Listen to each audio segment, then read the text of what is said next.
We're in one of the student rooms of Christ's College. This particular room was Charles Darwin's room, which he moved into in 1828. He later wrote a letter to his son. His son came to Christ in 1858. Darwin wrote him a letter saying, yes, well, you're above the room where my cousin was. But I was in first court, in the middle staircase, up the stairs, door on the right, and capital rooms they were. And capital rooms. Yes. Well, I'm surprised at the sheer size of this main room. Well, yes, to be a student in Darwin's day, not like what it is now, they were very wealthy. This room cost £15 per year, and he had a servant, a college servant called a gyp, who brought him his breakfast and set the table and cleared his things and took care of his clothing, complete with nice furnishings and nice prints on the walls. He was a very well-to-do young man. How similar is it now with its wonderful panelling and its colours to what it was like way back then? Well, the room now hasn't yet been restored. We're restoring it for next year to open it to the public. So it doesn't look much like it did. Although the fabric of the room is all still here. Right now you have this rather attractive bare oak panelling. But in Darwin's day that was deeply unfashionable. They didn't have this kind of bare panelling. It was all painted.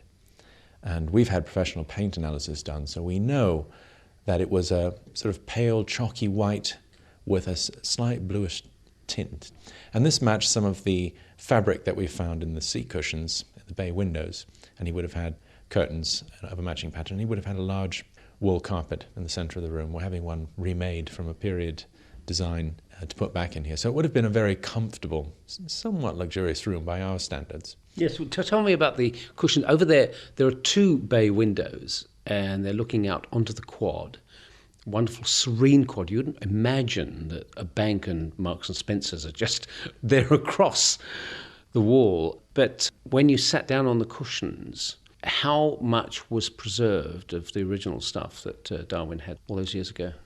Well, up until 6 months ago, there were just some synthetic seat cushion covers there, which you could unzip on the back. And now that we're trying to restore things, these were actually properly looked into. And underneath the outer layer was another seat cushion from about the 1930s. And underneath that one was another one from about the 1880s. And underneath that was another one from the 1830s, which is right for Darwin's day. And we think that they were actually still in this room because part of the colours of the fabric of the seat cushions match the paint we've found on the woodwork on the bay beside the cushions. So we think they've actually been here all these years. How amazing. I can see over there by the side of the fireplace, a great big fireplace, there's a little cupboard and you've chipped away the paint and you can actually see bits of blue there from the original. Yes, as you see, nowadays we think of these old environments with their waxed oak panelling as that's what it looked like back then, but in fact it would have been colourful to an extent that it's hard to imagine for us. Darwin, of course, as a student was not a Victorian. This is before Victorian times. This is Regency England, not Victorian England, so it's a major difference. So when we're restoring the room, we're trying to be sensitive to the fact that this was a Regency student room. He'd been to Edinburgh already, hadn't he? He'd been there to do some geology and he'd come here to do theology. Was that right? Well, that is what is always said, is that Darwin studied theology at Cambridge, but it's not true. It's based on the fact that he didn't go through studying medicine at Edinburgh, and his family said, well, why don't you become a clergyman? That's another respectable profession for the younger son of a wealthy English gentleman. But in those days, there wasn't a degree in theology, or indeed in almost anything else. To become a clergyman, it was a prerequisite to first get a BA from an English university in order to then enter the Church of England. So he had to get a BA, which he did. Then he would have had to undertake a study in divinity, which he never did because the Voyage of the Beagle came along. I see. So he was actually doing a general BA in what? Well, it's just a Bachelor of Arts. He studied the classics, Euclid, and William Paley. William Paley, now there's a name. Was he actually in this room as well, the blind watchmaker fellow? Well, there is a rumour, a legend, that Paley was in the same room, but there's no evidence in the college itself that can prove that Paley was in this room. However, college legend used to say that Darwin was in this room, and we now know that was correct. So there might be something in it. I see. Would that be an influence? Can we just go next door and have a look at the bedroom? Because through this doorway is a tiny place, which is now a sort of bathroom and a bit of a library. Is this where he washed his hands?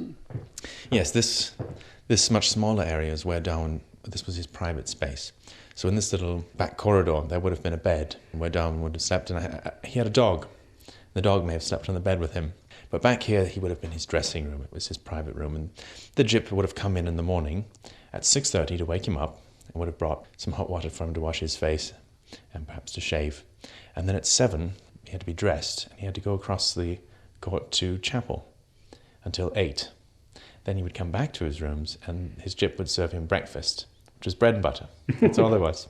You could have tea or coffee, but you had to provide the tea or coffee. I see. I must say that a gyp is the college servant. They're called scouts in Oxford, gyps in Cambridge. And so he would have had a permanent one to himself. Well, it wasn't just at Darwin's, no. It was all the rooms on this staircase share the same gyp, so he would have gone from one to the other. And then after breakfast, they would have had college tuition or instruction from the tutor for a couple of hours. And then they had free time until they had dinner at about 4 o'clock in the college hall. That was a required meal. But all they got there was a joint of meat and a glass of beer. That's all that you were presented with, unless you wanted to have something extra like vegetables or bread. And in the college accounts, which have recently been rediscovered, which show Darwin's college bills, there's actually a column just for vegetables. And that's why, because it wasn't part of your commons allowance. So if you wanted vegetables, we now know how much Darwin spent on vegetables in every week of his time as a student. So what's these rooms been for up to recent years? Well, in 1909, when we did this, when we celebrated the centenary of Darwin's birth, the rooms were open to the public, and there's a historic photograph of how they dressed them up. But since then, it's been a fellow's room. So until about the 1950s, a fellow may have still lived here, slept in this room. Since then, it's just been used for teaching. So it still belongs to a fellow today, but it's only occasionally used for supervisions. Actually, so students come in and tutoring is done, and they sit around the table and their essays are read, and they're given personalised instruction in the unique Cambridge way, but they have the privilege of being in Charles Darwin's rooms. Well, let's go back into the main room, because here between the windows and lovely creaky floorboards. By the way, are the same floorboards or have they been replaced? That we don't know. Okay. We do know from a letter that Darwin came back one day and said, everything's in a mess. They've been taking up the floorboards in my room. But we don't know if it was these or some other boards. Between the windows, as saying, is the profile of the man, looking, I suppose, middle-aged. It's not that sort of ancient profile that you have, as if he was never young. But there you've got signs of that small mouth and that big brow and somehow a very sweet face. Yeah, this is a Wedgwood plaque, which was made by Thomas Woolner. Now, it didn't used to be known, it's still not known exactly what the date of this piece is, but if you look very closely, underneath the frame, there's a tiny white label that says that it was set here by Professor G.H. Darwin in 1885. That's Darwin's son, George. Right. And of course, Wedgwood, part of the family. Indeed, that's why I'm sure they were pleased to make this, because he was the son of Susanna Wedgwood, the daughter of Josiah Wedgwood, the famous potter. Unfortunately, there's a mistake. There's a second piece of pottery underneath which says Charles Robert Darwin, 1829 to 31. Darwin was in this room from 28 to 31. So they got the date slightly wrong. Slightly wrong, never mind, but that's up there. And some of the decorations, by the way, look up towards the ceiling. The frieze is wonderfully elegant. Lots of twirls and red and green. It's rather nice, isn't it? Yes. Now, until recently, it was not known that this panelling was all painted with a sort of dark brown paint, which was only removed in the 1930s.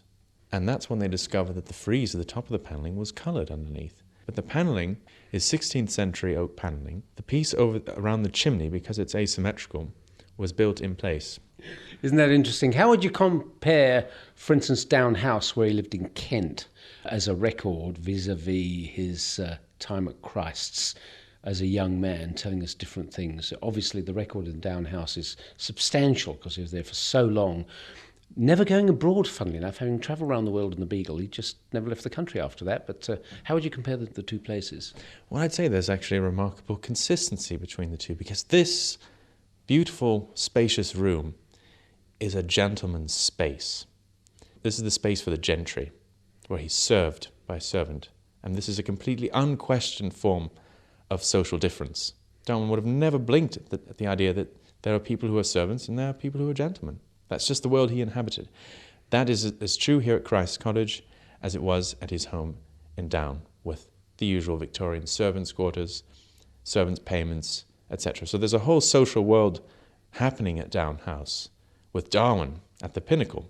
But he doesn't have to attend to it all because there's all these people busily doing their jobs around him. All of that enabling him to sit at the table or at his chair and to think and to read and to study and to write. Now, you're spending all your time on the Darwin project, and so far we've been through a number of different examples where the legend is rather different from the reality. How much are you seeing of the real story as being different from what people assume? I see it happening with astonishing regularity. It's really amazing how often you hear a story about Darwin or you grow up with one, you read about one, but when you come to search for them in the original materials, the original documents, sometimes they're not there. That can be very disturbing, but it happens again and again. Give me some of the most striking howlers, if you like.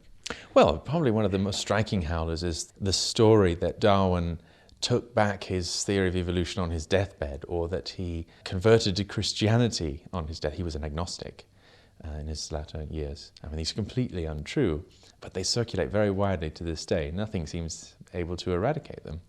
Another one is that Darwin, what he was really trying to do was to oppose the Bible or religion. And that's just nonsense. I mean, Darwin was a passionate naturalist. He wanted to understand how natural things worked. And Emma, of course, was a believer, and he didn't want to offend her. Well, that's another one. That's one we constantly hear. But actually, if you go back and try and find the evidence for that, there isn't any. We don't have any evidence that Darwin did anything differently because of Emma.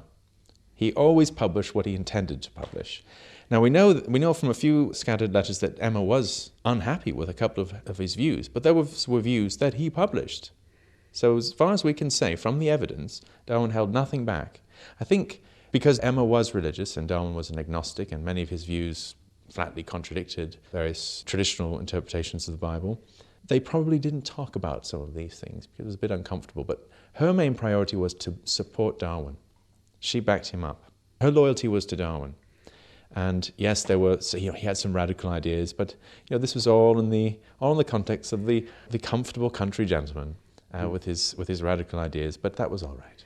And what about the procrastination legend that he buried himself in barnacles and latterly with the earthworms? Of course, the earthworms came, I think, towards the end more, but doing this meticulous work so that he could avoid doing Origin of Species until prompted by this missile, this exocet that came from the other side of the earth, Alfred Wallace's letter, which I think turned up something like 150 years ago last July. Well, it was their joint paper was read this July. Yeah. So in fact, 150 years ago, right now, the theory of evolution by natural selection was first published in the form of their joint papers. But no, it's unfortunately another myth that about Darwin being afraid to publish or that he kept it a secret for all these years. These are fantastic stories, and they used to be my favourite bit of the Darwin story, that Darwin knew the truth for 20 years, but he didn't tell anyone. In fact, that's not true. If you go back and look at just at the biographies of Darwin since he died in 1882, no one ever believed or claimed that happened. That his life was one of procrastination or delay or avoidance until about the 1950s. So all the people who actually knew Darwin, and Darwin himself, when they told the story of his life, when they told the story of how the Origin of Species came to be written, they told it in a completely different way, one that if you go back and check the sources very carefully is exactly spot on. He came up with his theory after the Beagle voyage, but he was already deeply embedded in a publishing project that took him 10 years to publish all the things he found on the Beagle voyage. There were 3 volumes on geology, 5 volumes on zoology. There was his great book, The Voyage of the Beagle, 2 editions of that, numerous very important scientific papers. And then at the end of that, he had one little bit of material to publish, which was a barnacle that he'd collected on the Beagle. And that barnacle expanded into this big barnacle project. He had always been a specialist in marine invertebrates, ever since his days as a student in Edinburgh. So it's not a surprise that Darwin should have specialised on that particular area. It had always been his area of expertise. That's why he didn't give those specimens to other experts to name like the others. He kept them back for himself. And so he finished all the other books. He was just going to do a couple of barnacle papers, and then he would do the species theory. But alas, the project, as so often with people who do projects like that, it expanded and expanded, and he ended up doing all known living and extinct barnacle species in 4 volumes. So the whole thing, together with about 2 years he lost to ill health, was 8 years gone. But by the end of it, he was sick to death of barnacles. He couldn't stand them anymore, because it dragged on. Because you see, the nature of the project was of an exhaustive list. He couldn't give up when he was sick of it, when he was 3/4 of the way through, because he's not finished with the list. So he had to get all the way to the end. And the very day he finished, he opened up his notes on species and worked full-time on it. So then he's been working on that for a few years. He's about halfway through a very big book, probably would have been a 3-volume book on species. And then Alfred Russel Wallace's letter arrived to the post and changed everything. Tell me, before I ask you how you're going to celebrate, what sort of picture do you get of the guy yourself now you're so enmeshed in all the material? It always struck me as such a nice man if you compare Newton, who's a bit of a nasty man. Does Darwin strike you as a lovely, lovely guy? Yes, absolutely. Darwin strikes me as a very good-humoured, pleasant man with very keen, passionate interests in scientific questions. So if you knew Darwin, you would have known him to be someone who was very friendly, had a twinkle in his eye, always had a good joke, but was more interested on the bee on the windowsill than perhaps the political conversation over dinner. And to celebrate, what's going to happen next year? Well, that's impossible to list. The number of things that are happening next year for the bicentenary of Darwin are absolutely colossal. There are exhibitions in virtually every museum in every city in the world. It's absolutely astonishing. Yes, there's one in Canberra in December. Yeah, I know all people who work on Darwin, including me, are doing a whole series of lectures and talks, and there's so many exhibitions and books. I'm publishing 3 books next year, and everyone else who works on Darwin is publishing books next year. So I think it'll take us until the next Darwin centenary to read all of them. And the bronze here?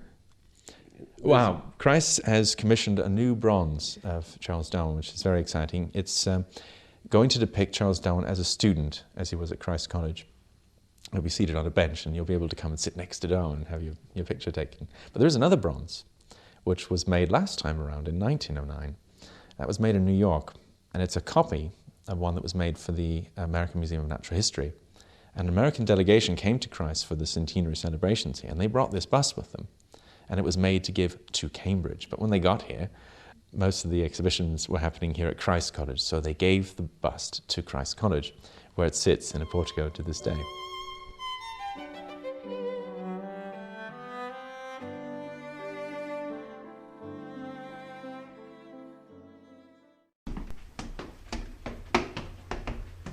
And here's Darwin's door. It's the same door, it hasn't changed, it's a 16th century door. And above it we've repainted C. Darwin. It's very battered. It's blue, very solid, with a letterbox. Yes. Well, yes. Actually, that's a bit grand, isn't it? It's a slot. It is a for slot. mail. Cut in the wood. I don't know if those were still in use in Darwin's day, because they had a college servant called a gyp who would take letters from the student to the porter's lodge and back again if they received them, and then the porters would then take them to the post office. Wow, what a service. They had quite good Oh, service. didn't they just? We'll see more inside. More inside. So here we are in Charles Darwin's rooms. Up until a few weeks ago, this was just a brown, bare wood panelled room. But we've had the panelling examined, and it's possible to see that there were various layers of colours. And we found that this sort of earthy green was the colour in Darwin's day. So special conservatives have fully restored the panelling to its original green with the beautifully coloured frieze along the top near the ceiling. And the most surprising discoveries over here. During the restoration, Joe Poole was examining the window seat cushions in the bay windows. There are 2 of them. Mm-hmm. And inside, it was like a geological discovery. There was layer after layer after layer of seat covers. And the very lowest one has been dated to be right for Darwin's time in Cambridge. It's a blue and beige cotton print, and we've used it as the basis of a new cotton fabric we've had reprinted, an exact copy, and we've used that to have these curtains remade in exactly the style that would have been here when Darwin was a student. So this cushion that is here, which is fairly stained and torn and battered, is possibly the one that Charles Darwin actually sat on. Yes, and a few generations of students after him. Put his feet on. Yes, it probably has some wine stains on it. Over here, we have a double-barreled percussion shotgun. It's not what you quite expect in a student room. Not anymore, but in Darwin's day it was quite the thing. That was what he spent a lot of his time doing. He was out shooting birds in the fens. When he wasn't able to go out, he would practice in the room. He would practice in front of the mirror there and to see that he threw the gun up straight. He recalled in his autobiography a much more fun game than that was to have a friend move a lighted candle around. And he would put a percussion cap on the nipple of the shotgun, and then he would aim at the candle, and if his aim was correct, the puff of air that came out would blow out the candle. And this is a great game, and he seems to have done it for hours and hours. In fact, through the grapevine he heard that the college tutor said, "What a strange thing it is that Mr. Darwin seems to spend hours cracking a horsewhip in his rooms." So it sounds like he had quite a lot of fun. Did he actually get any work done in here, do you think? He probably did just enough to get by, yes. He had to read classics and maths, basically.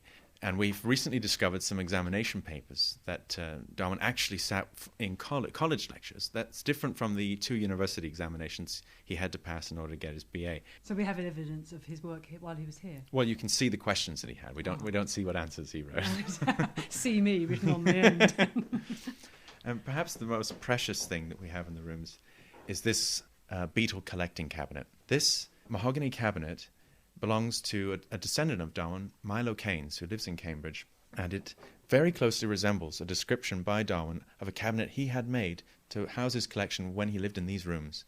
So if it really is Darwin's cabinet, it's returned home for the first time in 178 years. Inside the drawers, they've been relined with paper, but underneath them is an original cork layer for sticking insect pins in. And in one drawer, in a corner where the paper is torn away, there are 2 minute insect pins still stuck in the cork and sort of bent over. So there's no doubt that it is an insect collecting cabinet. Right. And so we've put a collection of beetles in it too. Would he have had to have that made, or would they have been the sort of thing you could just buy off the shelf? No, this is something that he had to have specially made. Yeah. No, that sort of thing wasn't yet readily available. It was a very much do-it-yourself science at that stage of things. But that's how Darwin gets started as a naturalist, collecting. Going out and collecting. He brings them back. He doesn't do that much with them. He compares them to some of the standard reference books of the days. He gets them named. And he keeps a couple of tentative lists, but he basically gives up on that. But he is slowly becoming an all-rounder. And that's why when the offer for the naturalist on the voyage of the Beagle comes to Cambridge to find a naturalist, Darwin's connections recommend him. Because he has impressed them as an extremely intelligent and competent young man who would do a good job, and they were right.